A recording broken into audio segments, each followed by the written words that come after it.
Hello friends, आप सभी का यूपीएससी की पाठशाला में स्वागत है। प्रिय विद्यार्थियों, आज के वीडियो में हम लोग पुरा पाषाण काल के बारे में जानेंगे। पुरा पाषाण काल के बारे में जब हम लोग जानकारी एकत्रित करने की कोशिश करते हैं तो भारतीय भूभाग वाले क्षेत्र में कई उत्खनन से ऐसे क्षेत्र प्राप्त हुए हैं तो जहाँ से पुरा पाषाण काल के बारे में जानकारी मिलती है।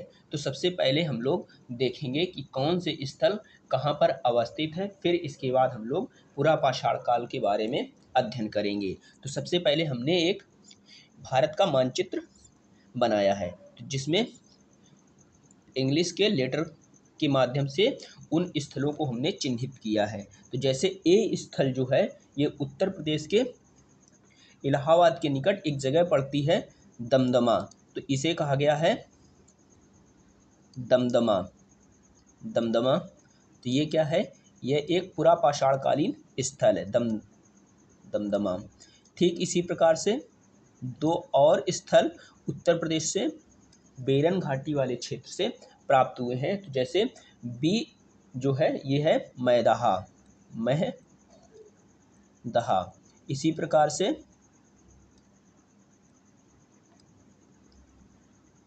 तीसरा है लोहदा नाला, लोहदा नाला। तो ये तीनों स्थल जो है पुरा पाषाणकालीन स्थल, ये तीनों उत्तर प्रदेश से प्राप्त हुए हैं।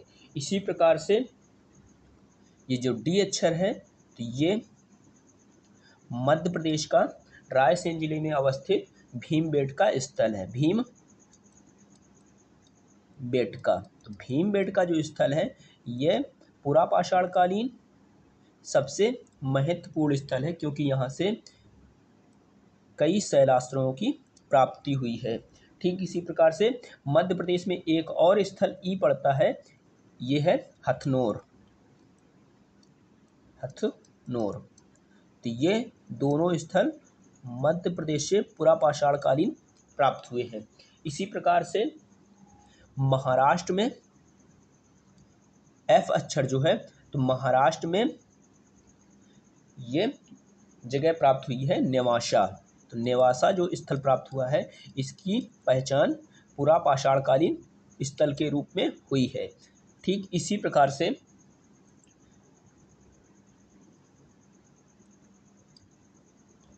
तीन स्थल तमिलनाडु से प्राप्त हुए हैं, तो जिसमें जी लेटर जो है ये है पल्लवरम।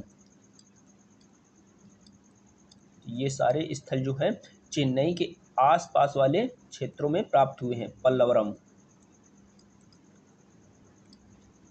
दूसरा स्थल है इसमें एच अतिरमपक्कम, अतिरम।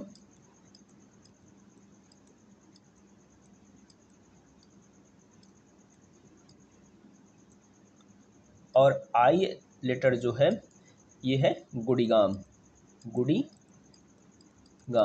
तो ये तीन पुरा पाषाणकालीन स्थल जो हैं ये तमिलनाडु से प्राप्त हुए हैं।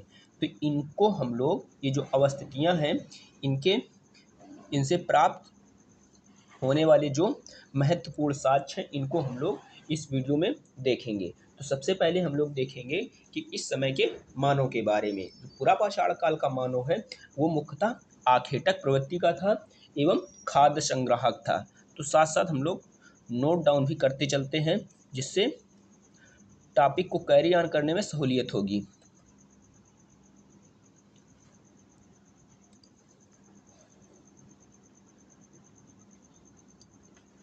पुरा पाषाणकालीन मानव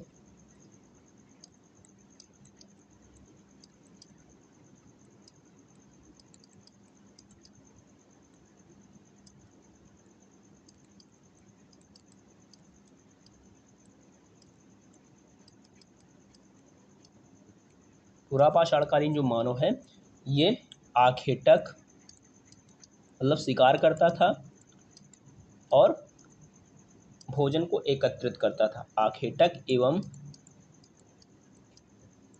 खाद्य संग्राहक था। तो इस समय का जो मानव है ये पूर्णतः प्रकृति पर भी निर्भर था। वह पूर्णता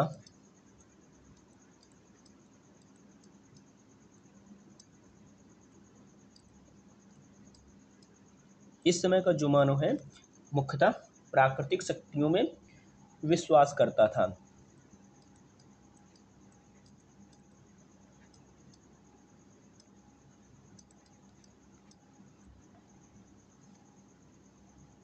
तो ये जो पूरा पाषाण काल का मानव है, इसको पशुपालन की जानकारी नहीं थी।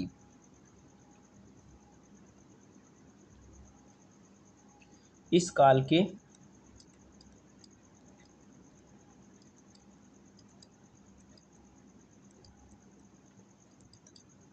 मानव ने पशुओं को पालतू बनाना शुरू किया था मध्य पाषाण काल में, किंतु हम लोग देख रहे हैं पुरा पाषाण काल। पुरा पाषाण काल में मानव को क्या है, पशुपालन की जानकारी नहीं थी। पशुपालन की जानकारी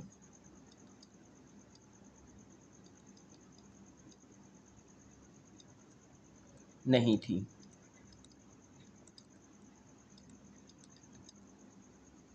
तो इस समय का जो मानव है पुरा पाषाण काल का, अग्नि से तो परिचित था, किंतु उसके उपयोग से परिचित नहीं था। इस समय का मानव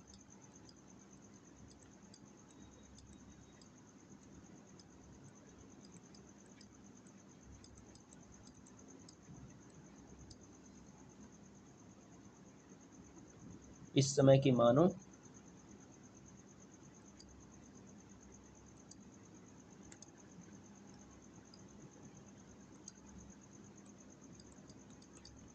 को अग्नि का ज्ञान था,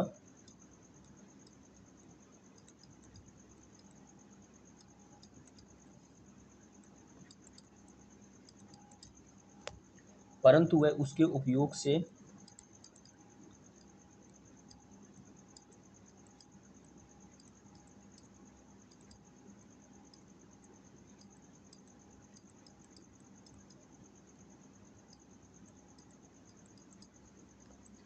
अपरिचित था।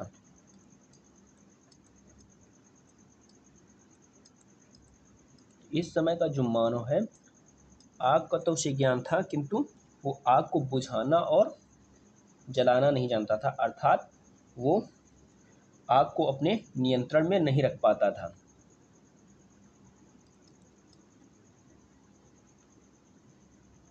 साथ ही साथ पुरा पाषाण काल जो है, तो यहाँ पर मानव द्वारा कई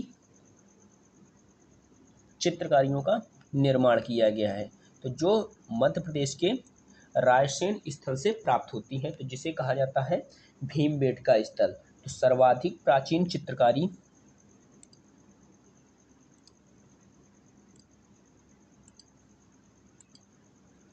सर्वाधिक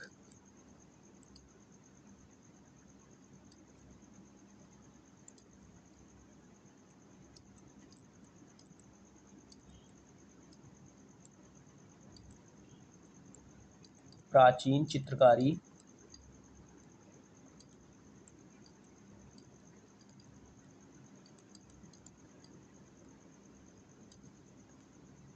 पुरा पाषाण कालीन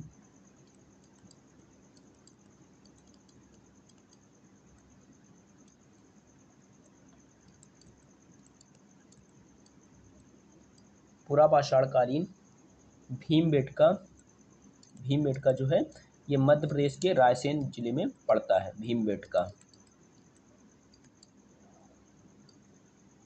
भीमबेटका रायसेन।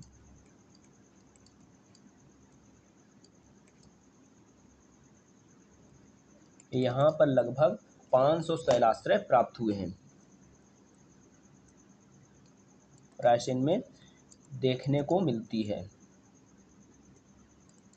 तो प्राचीनतम जो चित्रकारी है वो मध्य प्रदेश के भीमबेटका स्थल में देखने को मिलती है।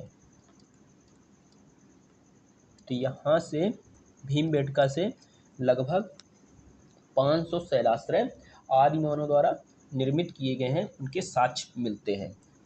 भीमबेटका में भीम बेटका में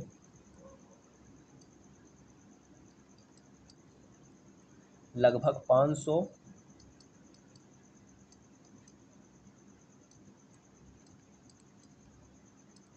शैलाश्रय 500 शैलाश्रय आदि मानव द्वारा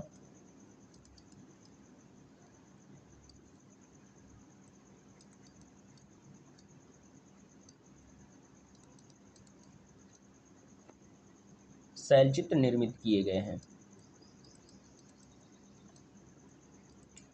जो शैलाश्रय हैं इनमें पुरापाषाण काल के मानव द्वारा शैल चित्रों का निर्माण किया गया है, तो जिसमें कई जानवरों के चित्र अंकित किए गए हैं, जिसमें जो जानवर हैं उनमें प्रमुख है भैंस, भैंस के चित्र अंकित हैं। हाथी, हाथी के चित्र अंकित हैं। बाघ, गैंडा और सूअर, तो इन सारे जानवरों के चित्र भीमबेटका में देखने को मिलते हैं पुरापाषाण कालीन।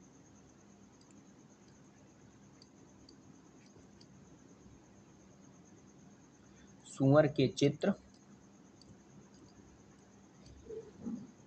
विशेष रूप से दिखाई देते हैं।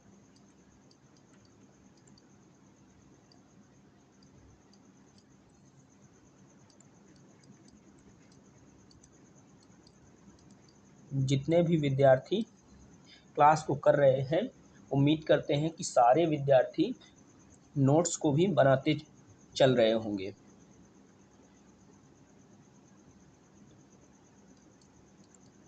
क्योंकि ये जो हिस्ट्री के नोट्स हैं बहुत ही महत्वपूर्ण हैं। इनसे सारे परीक्षाओं, जितनी भी परीक्षाएं होती हैं कंपटीशन की, एक भी क्वेश्चन इससे बाहर नहीं आने वाला है। अब देखते हैं कि जो पुरातत्व सर्वेक्षण विभाग है भारत का, तो इसमें एक विद्वान थे रॉबर्ट ब्रूसफोर्ड। तो उन्होंने 1863 ईस्वी में मद्रास के पास एक जगह पड़ती है जिसे कहा जाता है पल्लवरम, तो वहाँ से सर्वप्रथम पुरापाषाणकालीन हैंडेक्स प्राप्त किया था। तो इसको भी हम लोग समझने के साथ साथ राइट डाउन भी करते चलते हैं। तो सबसे पहले जो हैंडेक्स मिली है वो कहाँ से मिली है? पल्लवरम से, तो जिसकी खोज की थी रॉबर्ट ब्रूसफोर्ड ने 1863 में। तो ये थे भारतीय पुरातत्व सर्वेक्षण विभाग के विद्वान। तो भारतीय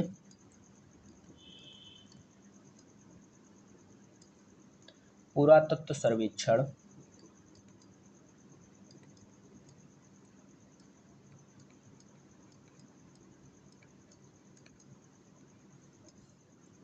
विभाग के विद्वान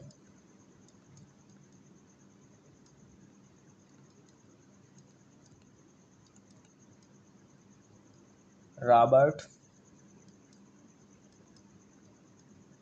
ब्रूसफोर्ड।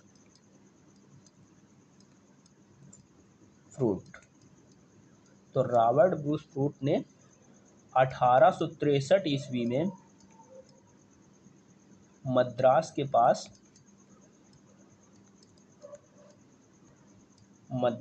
पास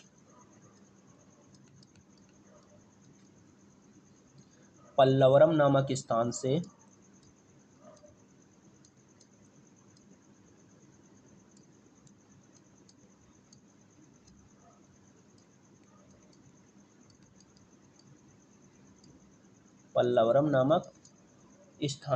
सर्वप्रथम हैंडेक्स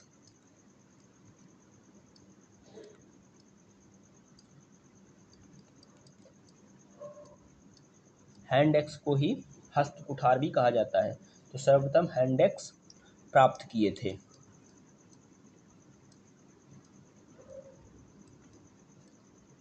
पुरापाषाण काल का सबसे पहला जो साक्ष्य मिला है वो मिला है हस्त कुठार, तो जिसे ही कहा जाता है हैंड एक्स।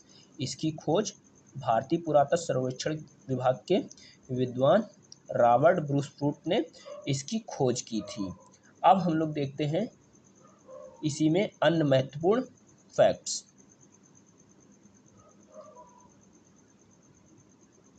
तो जैसे अतिरम पक्कम से भी हैंड एक्स की प्राप्ति हुई है, पल्लवरम से भी प्राप्ति हुई है तथा अतिरम पक्कम से भी हैंड एक्स और क्लीवर फलक के उपकरण भी प्राप्त हुए हैं। अतिरम पक्कम, ये दोनों जो स्थल हैं इनकी जो अवस्थिति है ये है तमिलनाडु राज्य में। अतिरम पक्कम, अतिरम पक्कम से हैंड एक्स,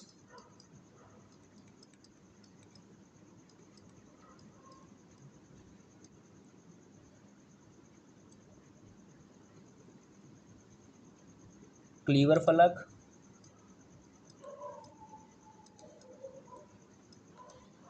फलक, तो फलक जो होते थे इनका निर्माण पत्थरों को कई एंगल में काटकर इनको बनाया जाता था। तो फलक उपकरण प्राप्त हुए हैं।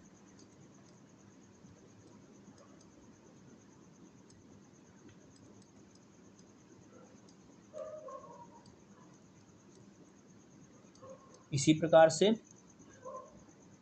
तमिलनाडु के ही गुड़गांव से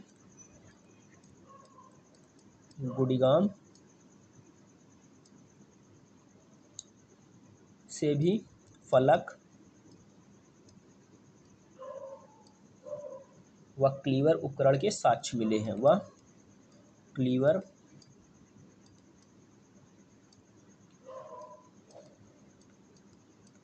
उपकरण के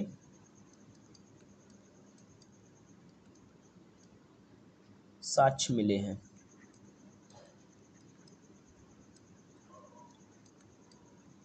इसी प्रकार से महाराष्ट्र वाले क्षेत्र में नेवासा और चिरकी जैसे स्थल से मध्य पुरापाषाण काल की यहाँ पर हड्डियों से निर्मित उपकरण प्राप्त हुए हैं। तो नेवासा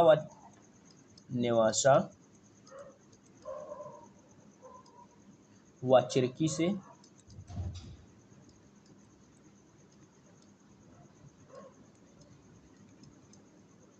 मध्य पुरापाषाण कालिक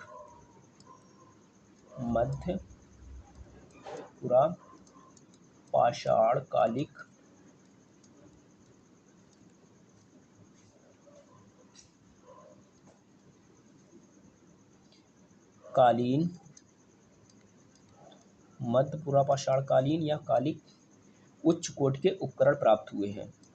उच्च कोटि के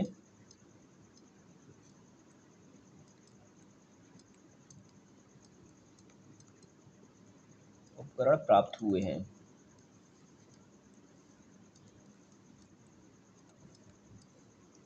इसी प्रकार से उत्तर प्रदेश के जो स्थल हैं जैसे लोहदा नाला, तो यहाँ से हड्डियों से निर्मित मातृ देवी की मूर्ति मिली है।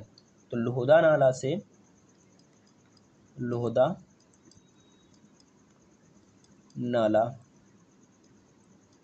से अस्थि निर्मित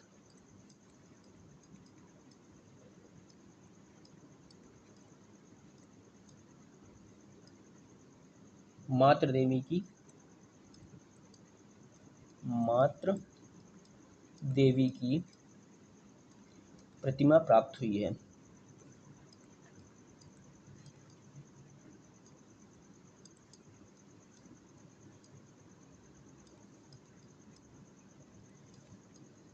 इसी प्रकार से मध्य प्रदेश का हथनोर स्थल जो है,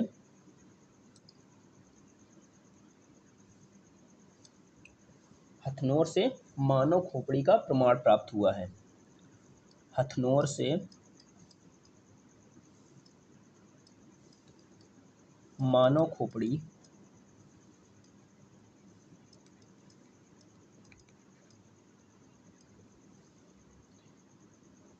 का प्रमाण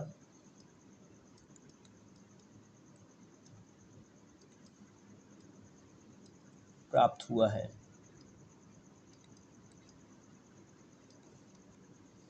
इसी प्रकार से मध्य प्रदेश के ही रायसेन से भीमबेटका गुफा की खोज,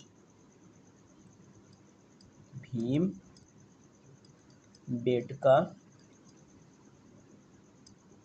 गुफा की खोज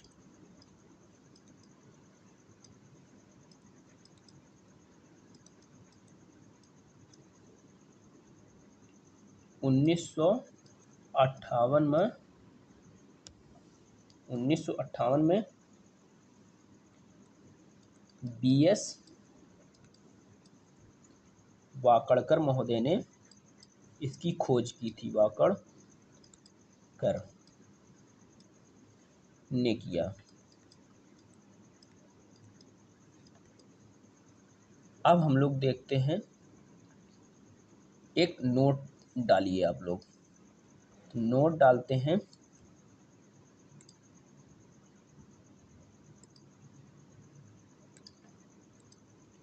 नोट।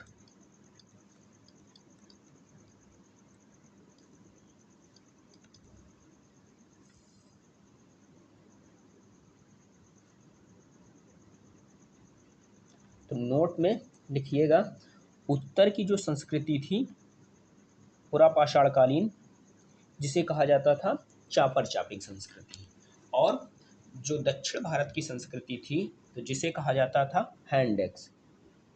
तो चौंतरा एक ऐसा स्थल था तो जहाँ पर उत्तर भारत की संस्कृति और दक्षिण भारत की संस्कृति आकर आपस में मिलती थी। तो इसको हम लोग नोट के माध्यम से समझते हैं। उत्तर की, पहले लिखते हैं चौंतरा,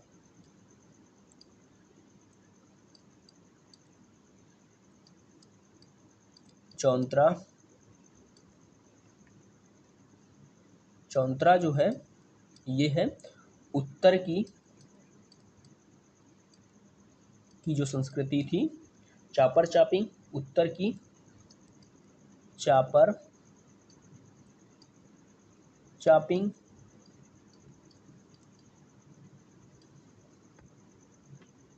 चापर चापिंग जो संस्कृति होती थी तो इसमें मुख्यतः होता था पत्थरों को काटकर इससे अस्त्र शस्त्रों का निर्माण किया जाता था। उत्तर की चापर चापिंग तथा दक्षिण भारत की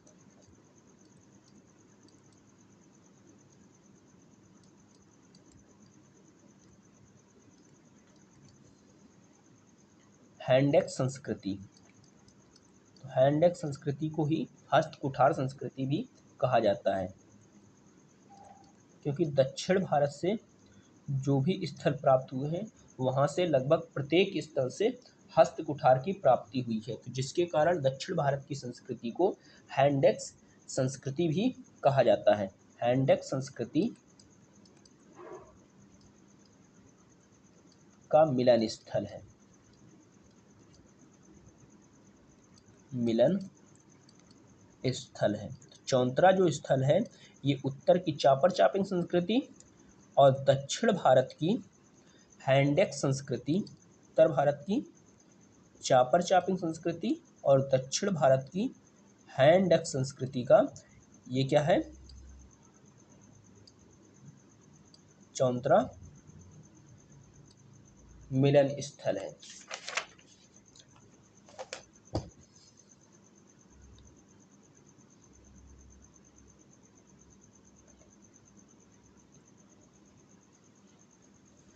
जो मध्य पुरापाषाण काल है, ये पुरापाषाण काल के मध्य में आकर यहाँ पर ये जो अस्त्र शस्त्रों का निर्माण करते थे तो इनमें फलकों की मात्रा में वृद्धि हो गई थी। तो जिसके कारण से मध्य पुरापाषाणकालीन जो स्थल है, स्थलों से जो प्राप्त उपकरण हैं तो उनमें फलकों की प्रधानता देखने को मिलती है। क्या है, फलकों की प्रधानता देखने को मिलती है। तो लिखते हैं मध्य पुरापाषाणकालीन मध्य पुरा पाषाण काल के उपकरणों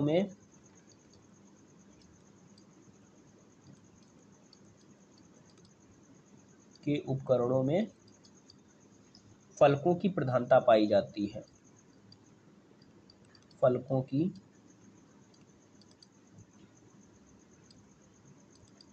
प्रधानता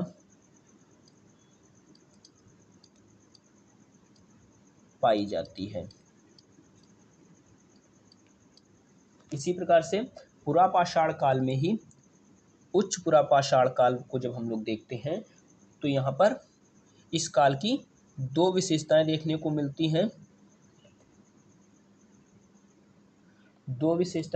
मिलती हैं। इसी काल में चकमक उद्योग का विकास होता है और आधुनिक मानव जो है होमो सेपियंस का उदय इसी समय में होता है। तो इसको भी हम लोग राइट डाउन करते हैं। तो लिखते हैं उच्च पुरापाषाण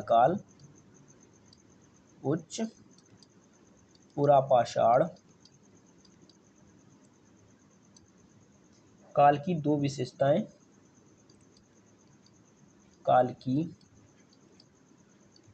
विशेषताएं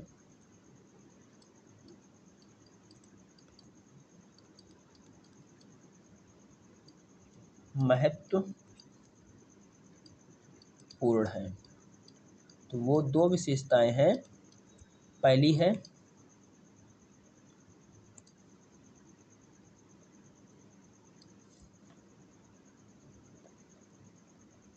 है चकमक उद्योग की स्थापना।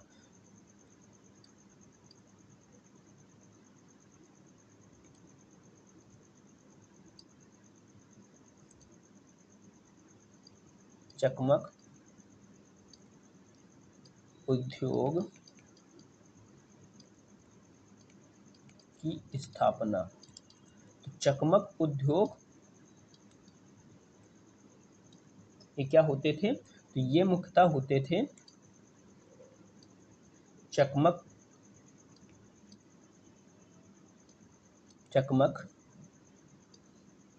पत्थर से बने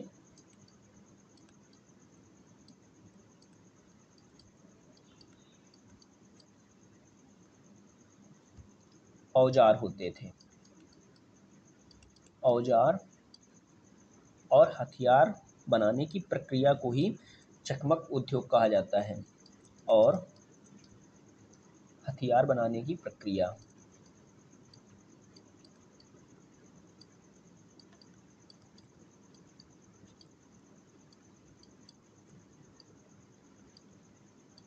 तो एक तो ये विशेषता हो गई और दूसरी विशेषता है इसी समय जो आधुनिक मानव है होमो सेपियंस का उदय हुआ था। आधुनिक मानव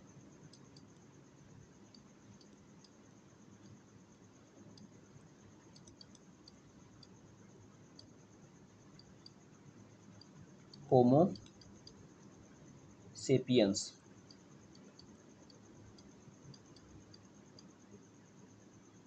सेपियंस का उदय।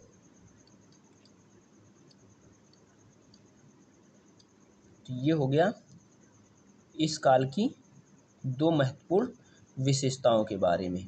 अब देखते हैं उत्तर प्रदेश में एक स्थल पड़ता है मैदाहा।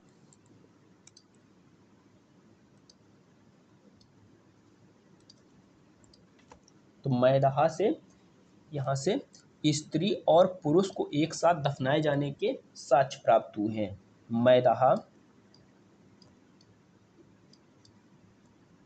मैदाहा से समाधि में स्त्री पुरुष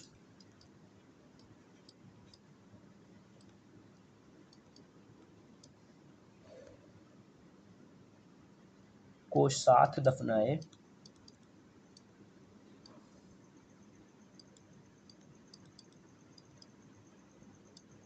जाने के साक्ष्य प्राप्त हुए हैं।